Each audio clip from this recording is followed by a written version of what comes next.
Hey, what's up guys? Welcome back to the rod shop. Today we're going to finish up the C6O2 Air rods from NFC, so stick around. Alright guys, I've been in here the last few days working on finishing up this last of the C6O2 rods. I've had some mistakes I made on a $600 blank. And there were the mistakes I told you in the last video not to make, and I still made them. I walked away, got distracted, had a problem with my epoxy where my label's going to go. I've had some issues with my back acting up a little bit, so I haven't been able to really sit down and work on it. So I've been in here 20-30 minutes at a time. When I'm doing that, I'm not running cameras. So what I've done since the last video is I have put the hook keeper on. One of my problems is my edge of my clear epoxy over the ribs for my labels. I had a couple bubbles pop up, so I had to do a real fine sand, put another coat of epoxy on them. I went ahead and wrapped the guides out, but again, it took like 2 sessions for me to completely wrap all these guides. The tiny little recoil guides, I will tell you this, they are quite the pain. They're small, they're hard to get this really stiff metallic thread to get a good wrap where you're jumping up on them. It was just a pain. Got them done, got everything aligned, put the first coat of epoxy on them, and now today we're going to tackle putting the labels on, getting the final epoxy on, and then tomorrow I'll be able to clean these rods up and box them up and ship them because they need to go out soon. So here we go. I've got, like I said, my first coat of epoxy on everything. This area now has 2 coats of epoxy, so I'm going to lock it down here in my wrapper, and we're going to start putting the labels on. So first thing I'm going to do is I'm just going to put the belt on the dryer motor, because that motor really holds things tight so it doesn't move on me. So I'm going to stand up here, make sure I've got top of the rod square. I've got a really small label. I'm going to put on the top, it's a name label. And if you guys have seen me do labels before, there's nothing that complicated to it.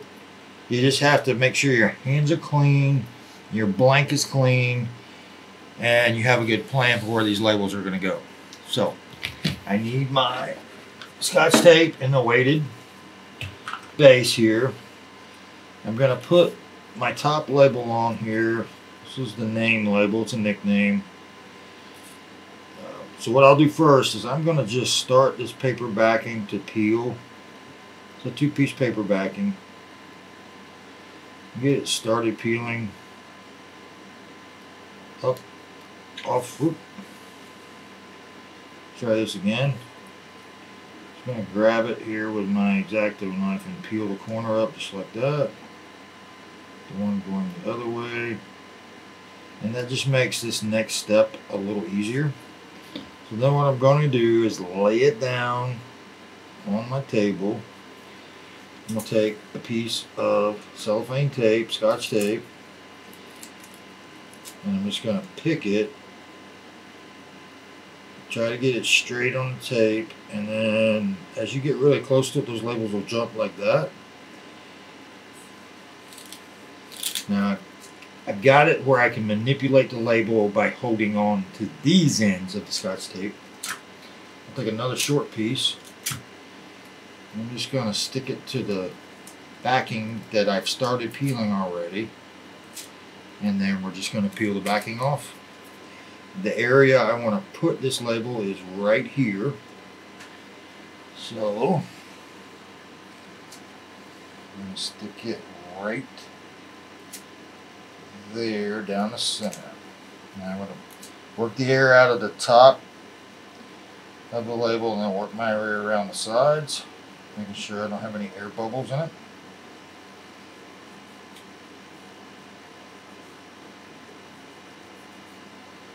And then we'll just peel the top bit of tape off.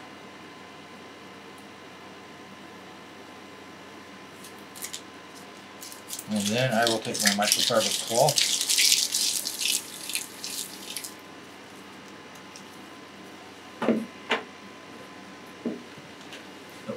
I like this one better. And I'm just going to rub it down just to make sure the corners stay down. The edges and the corners. And to make sure I got any residue from the Scotch tape is now off. Now that's ready for epoxy. So let's spin it around to the bottom side. Trigger up.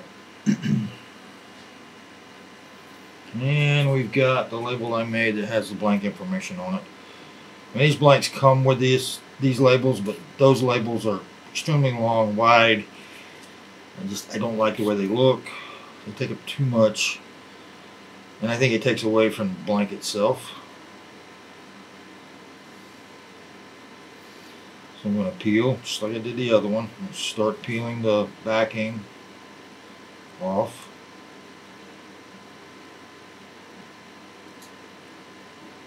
There we go. Lay it down. Scotch tape.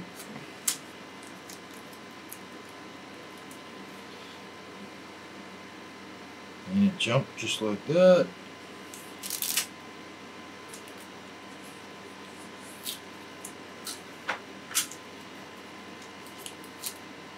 Oops, I only got one of the backing off that time. There's the other one. Okay, now this label goes in here.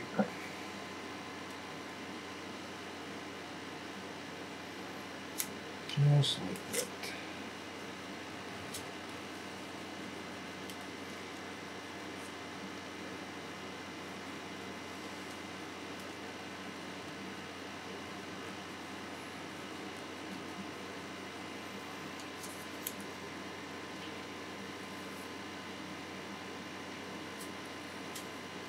Oops.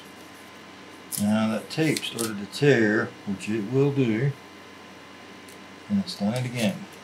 So this is where you're going to have to get creative about getting this tape off.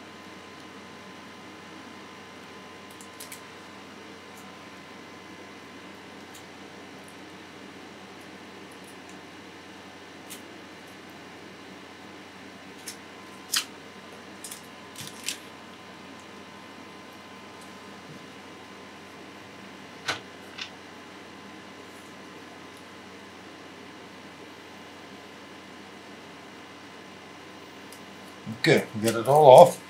I can see where there's a little bit of residue left on the top of the label and the blank from the Scotch tape.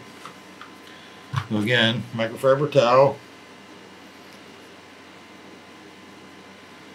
I'm just pushing the edges down.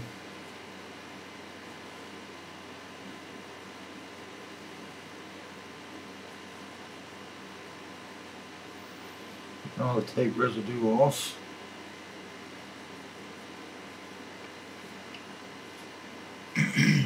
And we're all set.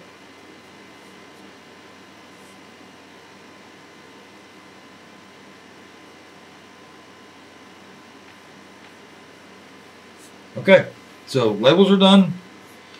Only thing we have left to do now is the final coat of epoxy. So what I'll do is I've taken the belt off, so I got a free turning rod here. I have already checked for tag ends in my wraps with the first coat of epoxy, and you want to make sure you don't have anything sticking up,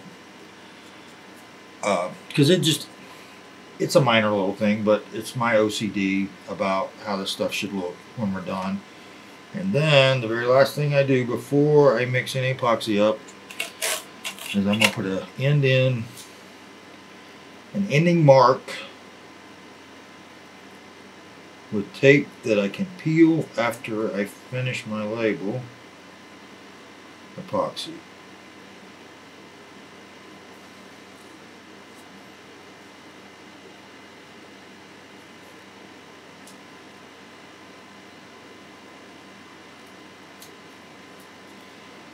Okay. A little bit of residue. I can see right there still.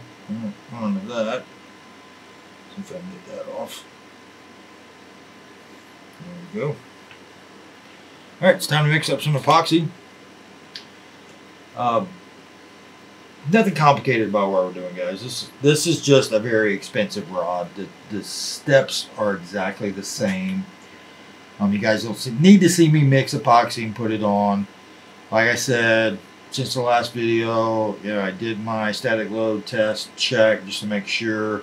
I had already done one on these blanks. I've done two already before this one. So I was confident with my layout.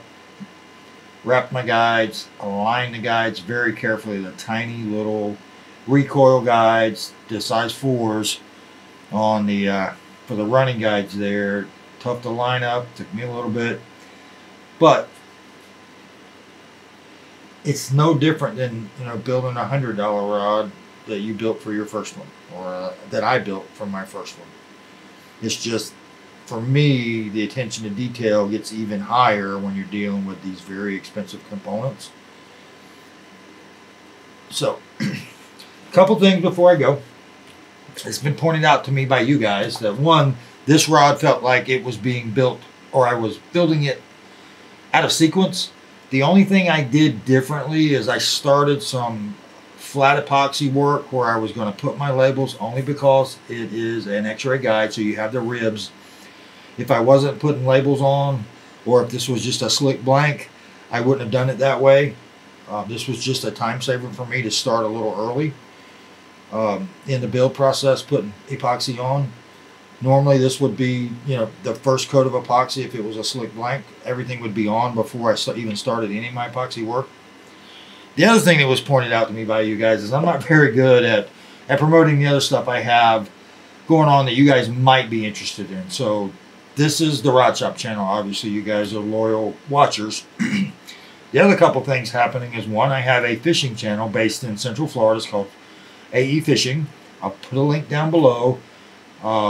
You'll get to see me use these rods, and you'll see my clients use these rods as well, my guide clients.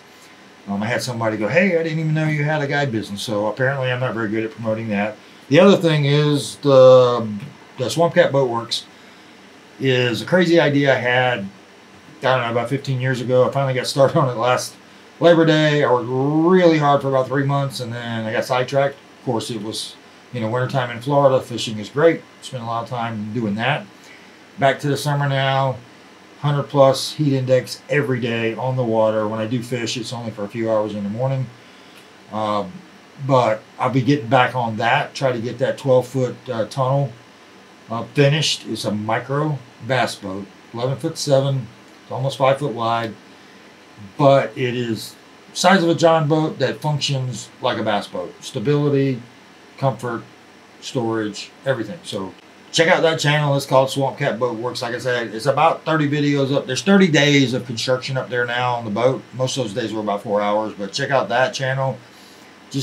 That's the first boat I've ever built, so I'm learning as I go. You guys can watch me make a bunch of mistakes, because when I get back out there working on it here in the next week or so, I got to change some things that after it sat there for a few months, me watching and studying and looking and going, all right, I really didn't like the way I did that. I got a lot of things to fix, but we're getting close to finishing it. So this rod is complete.